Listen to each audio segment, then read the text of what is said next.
The views and opinions expressed on any program are those of the producers and/or the persons appearing on the program, and do not necessarily reflect the views and opinions of FRC Media, Bristol Community College, or the City of Fall River.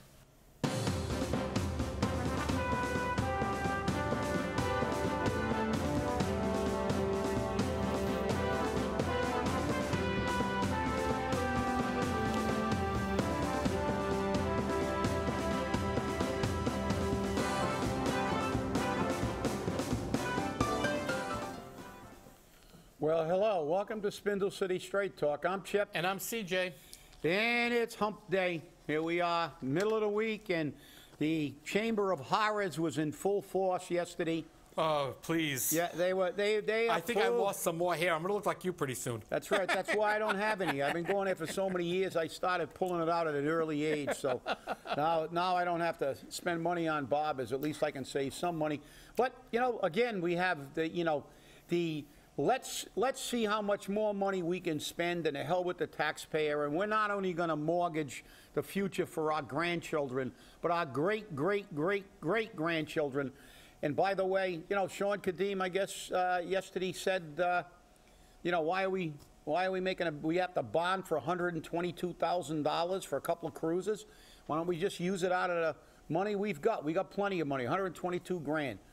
For vehicles that got a lifespan of, what did he say, 7 years? 7 years. I think that's stretching it. That came from Mary Sahadi. Yeah, well, I think their life is a lot shorter. They may have no life if they use the wrong vehicles, which is another story. It's a transport van, a snowplow, yeah, and I guess one cruiser. Well, you know, look. And it's $122,000. And it went through 7-2, and the 7 people should be summarily just thrown right off the council next year. I hope that in the next election we just clean this horrible city council out. They don't know how to do anything but spend money. I mean, listen, let's put this in terms you can understand.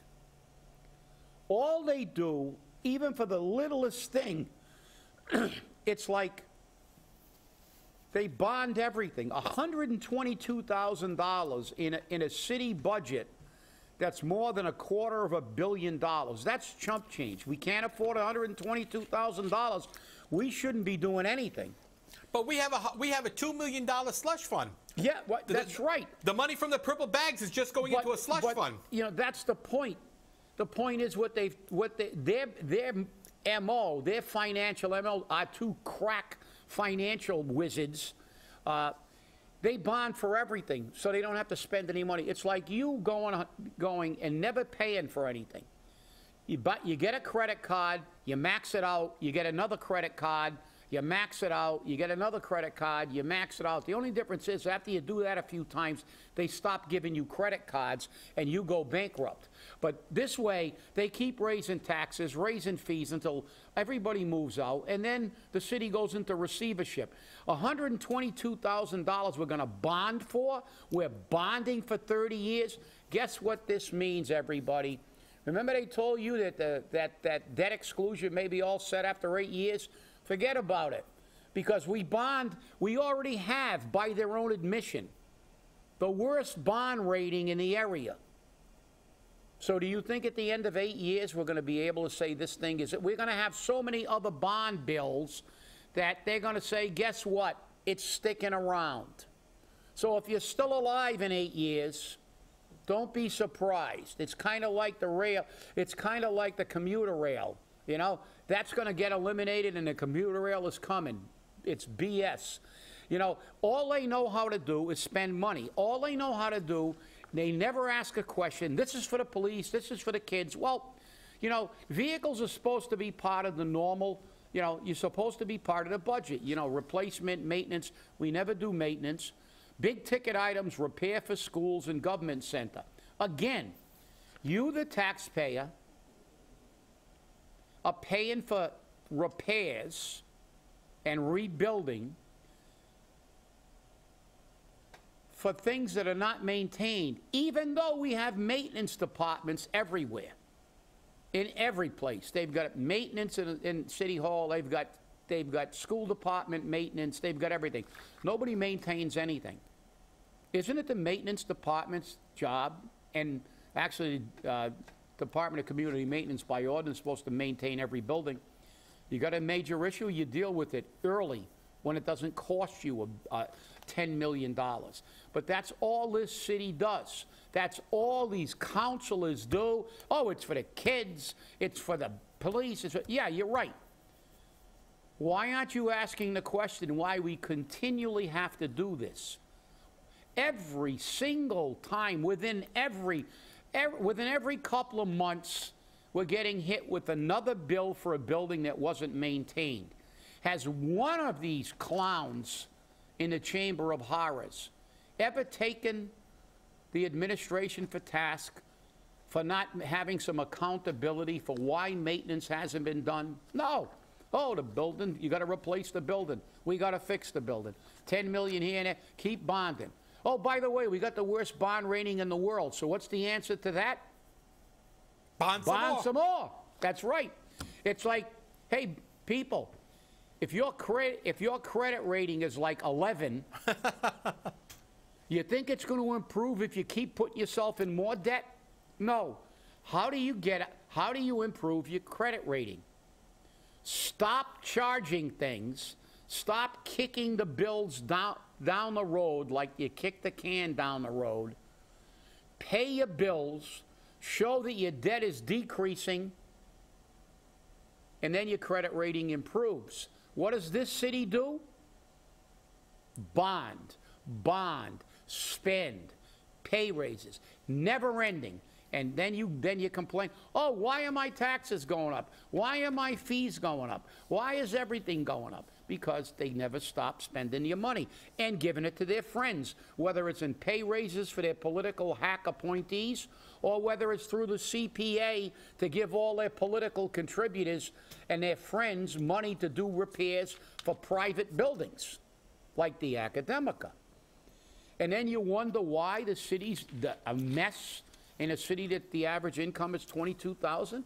Damn it, clean the swamp, drain it. Hey, people, get out there, run for city council. Give me somebody to vote for, please. Somebody run for council that says they're gonna hold people accountable, and they're not gonna spend money. They're gonna stop it. Stop the spending. We got $2 million in a slush fund that we don't want to spend. Why? Well, we may want to give some people some pay raises. Actually, we just gave somebody else a job. That's right. They created a new job. Director of Recreational Facilities. When do they ever stop creating but jobs?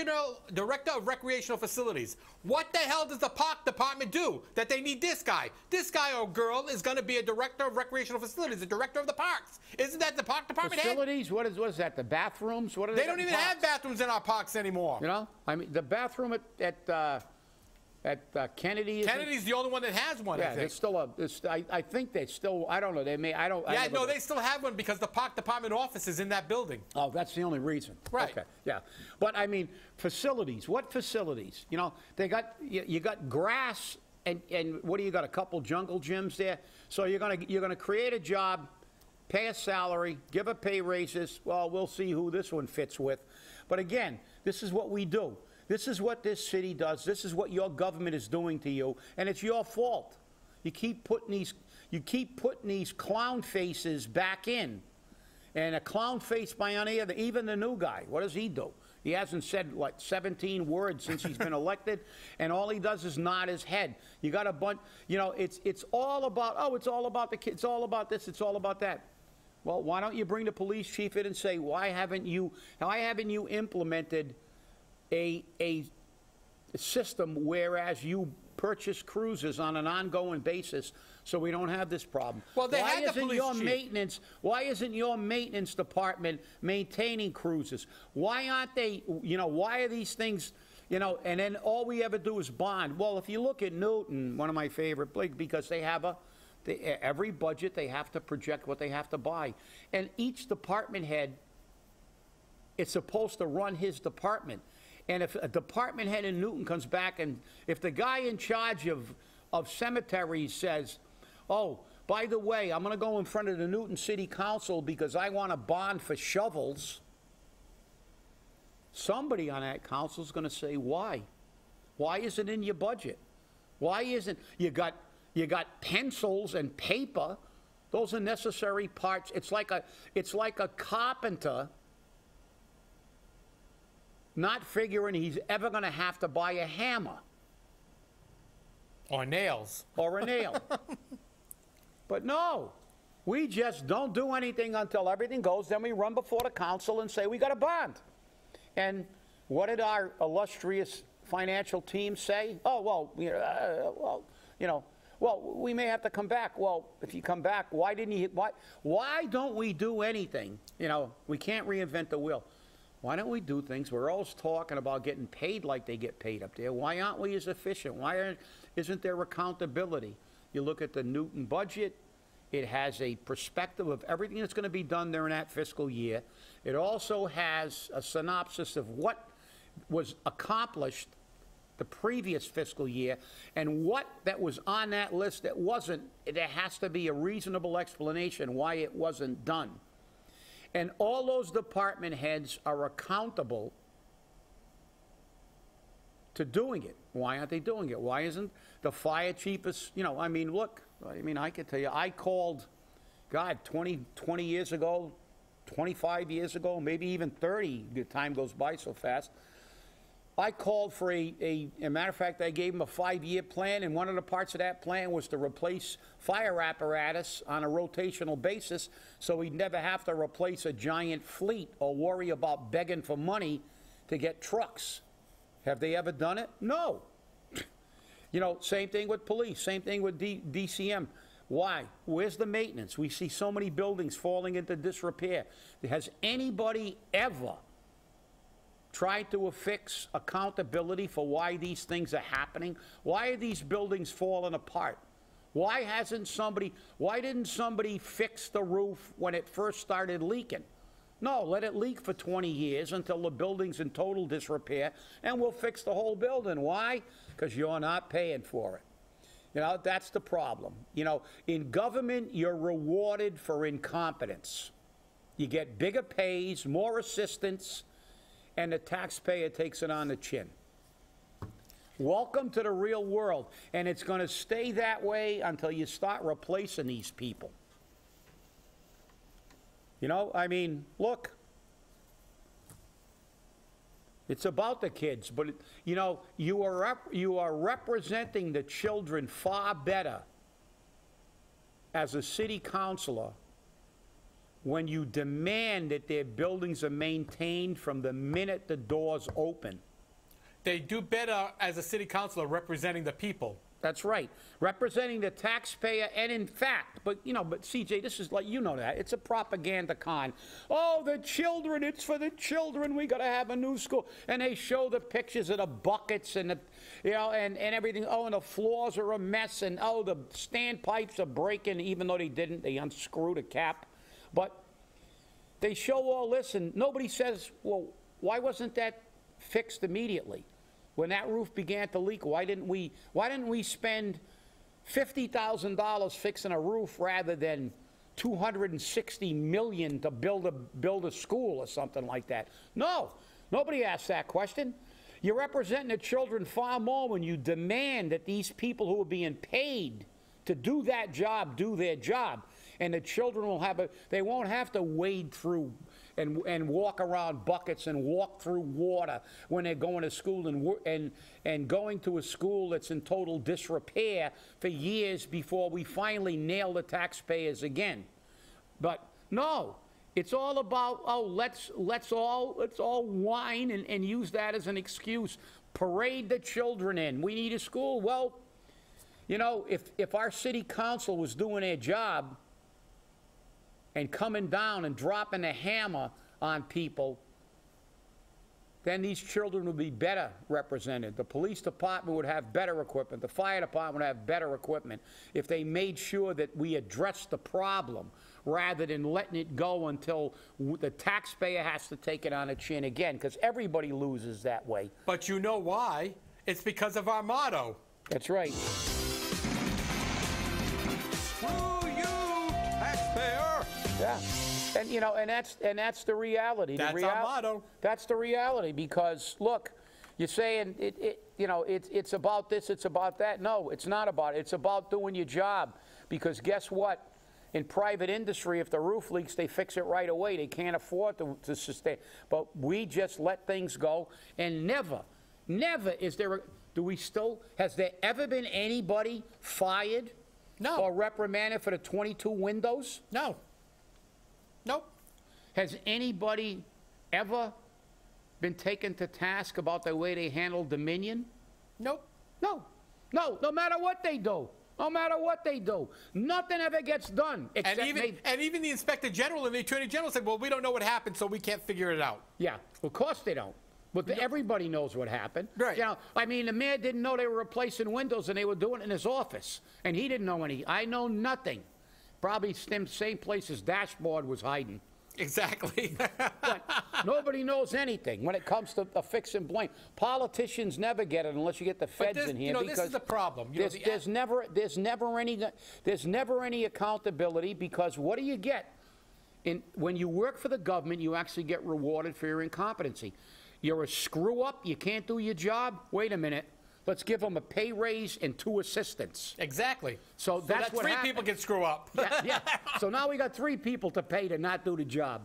So, and then we can give the assistants later on when we figure out that he couldn't do the job with the assistant or the 2 assistants. But, you know, the biggest problem is this. The apathy has gotten so deep in Fall River. It's worse here, I think, than any other part of the state.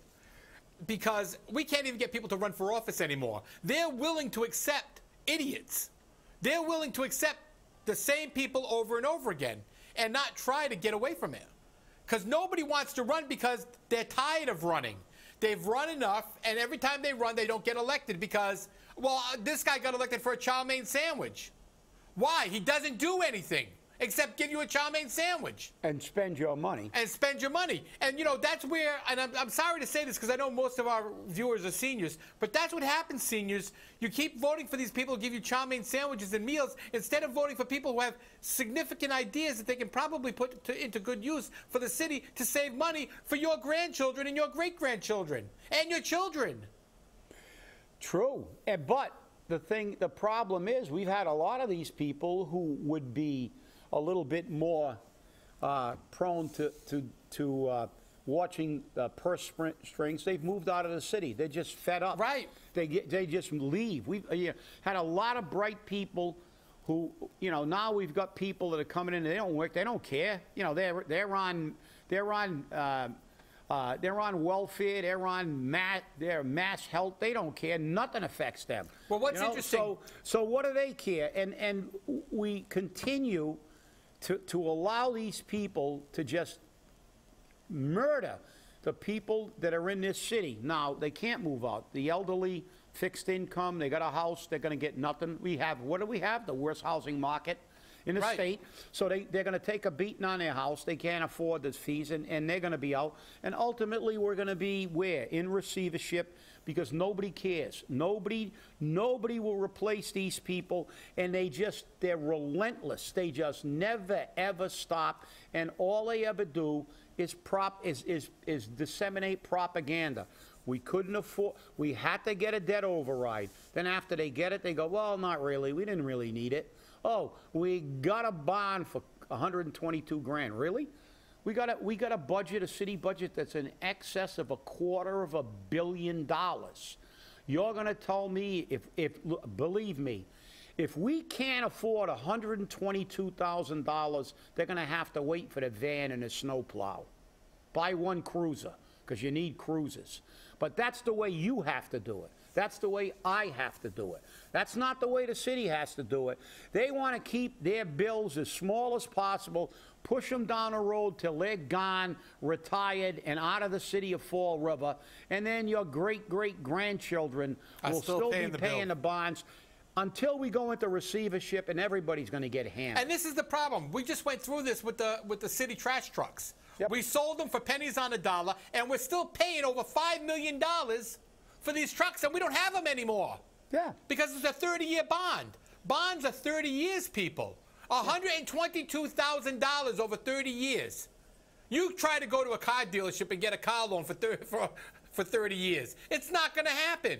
Hey, look at the deal we made for the trash. I mean, that's the greatest deal of all time. If you had a business and they told you, hey, listen, you just pay your employees, I'm going to sell you the equipment to start this business again for pennies on the dollar, so you have virtually no startup costs, and then I'm going to pick up all the ancillary fees. I'm going to pay your electricity, your water, everything else.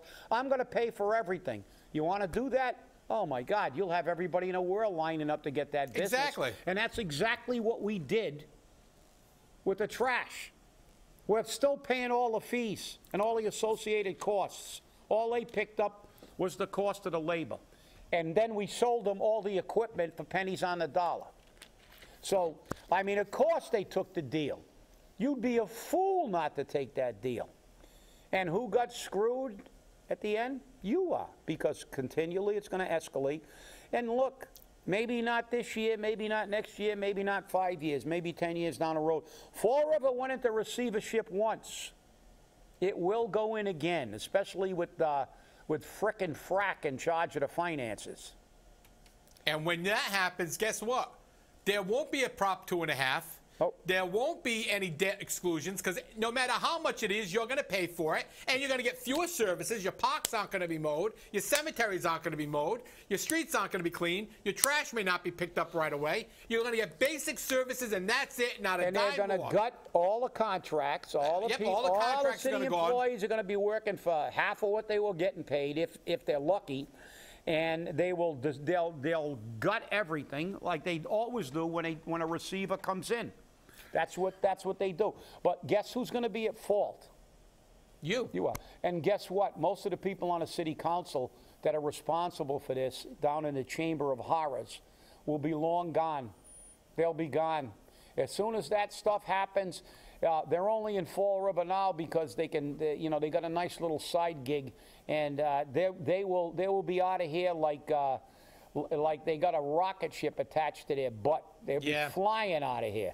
Yeah, I know. It's I watched a story today, this morning actually, about San Francisco, where they no longer have a middle class. The middle class has left the city, and it's for numerous reasons: taxes, the housing costs, crime, drug addiction, and all that San Francisco is now is two classes: the rich and the poor. There's no middle class. And when the majority of the citizens are all on some form of public assistance, it sounds like a city I know. Yeah, that sounds like Fall River 10.0. Right, and here's the problem. San Francisco. The taxes there are going up more and more, and people can't afford to live there. So what's going to happen is San Francisco's going to take a hit, because if you remember correctly, the garbage guys in San Francisco got paid a lot of money. Oh, I remember that one. I remember that well, because when we were talking about wage comparisons, and I pointed out that the trash collectors in San Francisco were making more than any city employee in the Commonwealth of Massachusetts, basically. Exactly. Because they got big. But San Francisco at one time was a very viable city. But this is what happens, as you said, CJ. When you eliminate the people who pay most of the taxes, and the rich can afford it, but they make a small percentage. But then you eliminate the middle class who basically do most of the shopping. They go to the markets, they sustain that small business that is the core of every city. And when you make it too expensive for them to live, and they move out like they're doing now in San Francisco, you fundamentally destroy the city. That's why Fall River is the way it is, because we have fundamentally, long ago, lost the majority of our middle class. And until we begin to get people in that city council that will tighten the purse strings and concentrate on bringing people back to Fall River by making this a city that will be worthwhile living in, because who the hell's going to pay taxes, have a house that's worth nothing, and pay taxes on it and live in the environment that they've created? It just can't happen. No, it can't happen. Well, while we were talking about police, as you noticed today, a police officer went to the hospital because he suffered carbon monoxide poisoning in his vehicle. And the worst part about it is, 6 months ago, the national news had the fact that these same vehicles had carbon monoxide leaks. Ford says they can't find it. But police departments across the country, which are using these same vehicles, are suffering carbon monoxide poisoning. And then we go out and buy a bunch of them. We bought a bunch of these vehicles. Yeah, We've got our first police officer now who's suffered carbon monoxide poisoning. Yeah, but why should we pay attention to the national news? No, exactly. And we probably knew the dealer that we bought them from. We know that. But yeah, you're right. I mean, that's ridiculous. You know, the police have to. One of the other stories, we got a stabbing on Eagle Street. So police have got, police in the most dangerous city in the Commonwealth and the second most dangerous in New England have plenty of danger to face every time they go to work. They don't need to be worried about dying in their own cars. Exactly. Because they're being poisoned by carbon monoxide. And I understand that the city council wants to give everything to the police department. Even the city administrator said, we're trying to rebuild the public safety. We're supporting it with new equipment, the things they need. Okay, that's fine, but do it properly. Don't bond for everything. Don't bond for everything. We're not saying don't give them what they need. On the contrary, we want to give them what they need, but we want to do it fiscally responsibly. Well, yeah, I'm glad you said that. You're right. Because you know something? If 10 years ago or 20 years ago when these things were addressed, if they would have said, okay, we're going to bond one time, but now, in addition to that bond, we are going to produce a system of replacement so we will never have to bond again for these necessities, because they're part of necessities. It's like a carpenter not saying he has to buy tools periodically. If that would have come associated with a plan to eliminate the problem, that's what normal, logical people do and businesses do.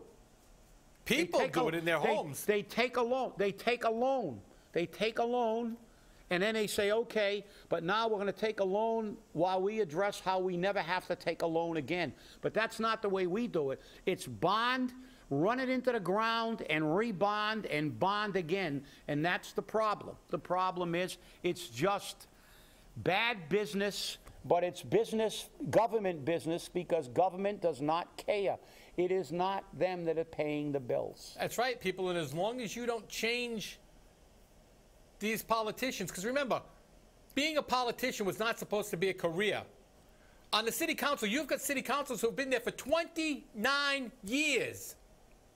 25 years.